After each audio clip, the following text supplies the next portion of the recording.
এরপর প্রশ্ন হলো, আমি একজন যুবক, বিয়ে করেছি, কিন্তু আমি বিয়ের আগে অনেক অন্য কাজ করেছি, তা আমার বউ জেনে গিয়েছে। এখন আমার বউ কিছু হলে, ঝগড়া হলে সে আমার অতীত নিয়ে বাজে ব্যবহার করে। এমত অবস্থা আমার করণীয় কি? আহারে যুবক ভাইরা আমার, স্বামী স্ত্রী একে অন্যের দুর্বল কোনো পয়েন্ট যদি জেনে যায়, তাহলে স্বামী হোক আর স্ত্রী হোক, যেই হোক না কেন, সবার জন্য প্রযোজ্য।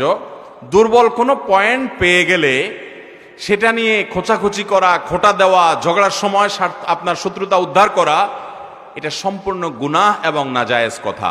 আত্তাইবু মিনায যামবি কামাল্লা যামবালা। কেউ কোনো পাপ করার পর সে যদি তওবা করে ফিরে আসে, লজ্জিত হয়, তাহলে তাকে ওই পাপের কথা বলে খোঁটা দেওয়া, তাকে ওই কথা বলে কষ্ট দেওয়া, আঘাত দেওয়া গুনাহের কথা, নাজায়েজ কথা। এর কারণে আপনার আমলনামা বরবাদ হবে, আপনি হারামে লিপ্ত হবেন। কারণ সে তওবা করে ফিরে এসেছে। সে যদি ওই অপকর্মে আর লিপ্ত না থাকে, সে লজ্জিত হয়, অনুতপ্ত হয়, আপনি তো এখন তাকে কথায় কথায় চান্সে ওই কথা বলে কষ্ট দেবেন, এটা জায়েজ নেই। এরকম করলে দাম্পত্য জীবন কখনো সুখী হতে পারে না। মনে রাখবেন, পৃথিবীতে কেউ দুধের দোয়া না, সবাই পবিত্র না, ভুল ত্রুটি মানুষ করে। কিন্তু যিনি প্রশ্ন করেছেন, আমার তার কাছে বক্তব্য হলো যে আপনিও আপনার দুর্বলতার কথা বউকে বলার কোনো প্রয়োজন ছিল? মনে রাখবেন, গুনাহ করা একটা অপরাধ, গুনাহ করার পর সেটা অন্যের কাছে বলে বেড়ানো সেটা আরেকটা। কুল্লু উম্মতি মুআফান ইল্লাল মুজাহিরুন। নবী সাল্লাল্লাহু আলাইহি ওয়াসাল্লাম বলেছেন, আমার উম্মতের সবাইকে মাফ করা হবে, কিন্তু যারা প্রকাশ্যে দেখে দেখে গুনাহ করে বা গুনাহ করে প্রকাশ করে বেড়ায়, এরকম বেপরোয়া মানুষগুলোকে ক্ষমা করা হবে না। মনে রাখবেন, গুনাহ করার পর অনেক লোক আছে, যুবক আছে, বন্ধু বান্ধবদের সাথে আড্ডা ফাড্ডা মারে, গল্প করে। মনে রাখবেন, গুনাহ করার পর কারোর কাছে গল্প দেওয়া মানে হলো তাকে সাক্ষী বানানো। এই কাজটা করা উচিত না।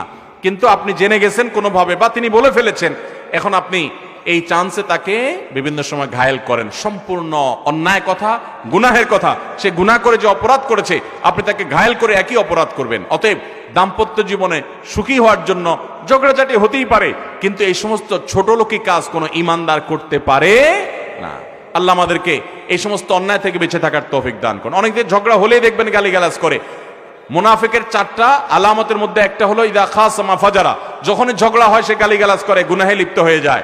নবী সাল্লাল্লাহু আলাইহি ওয়াসাল্লাম বলেছেন, ইমানদার কখনো কখনো গালিবাজ হতে পারে না, এ ধরনের নোংরা কাজ করতে পারে না। আল্লাহ আমাদেরকে বেঁচে থাকার তৌফিক দান করুন। এরপরে প্রশ্ন হলো, আমার এলাকার বহু ধনী লোক একজন মারা গিয়েছে, এখন তাহার ছেলেরা প্রতিদিন আসর বাদ কবরের পাশে কোরআনের হাফেজকে দিয়ে কোরআন পড়ায়, এটা কি শরীয়ত মতো জায়েজ আছে?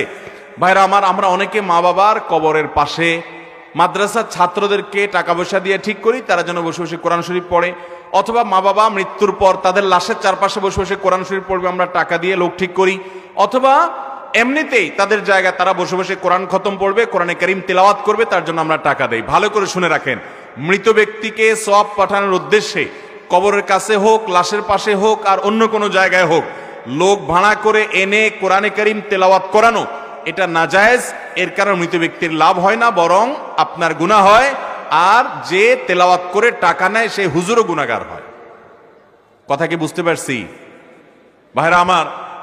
এটা আমার ফতোয়া না, সারা দুনিয়ার সমস্ত উলামা ইকরামেরই ফতোয়া। মৃত ব্যক্তির জন্য কোরআন খতম করে, কোরআন খতম করায়া টাকা নেওয়া দেওয়া জায়েজ নাই। এটা পারিশ্রমিক নেওয়ার মতো বিষয় না, সম্পূর্ণ গুনাহের কথা। এবং এ ব্যাপারে দারুল দেওবন্দ সহ বিশ্বের বড় বড় জায়গা থেকে স্পষ্ট ফতোয়া দেওয়া আছে।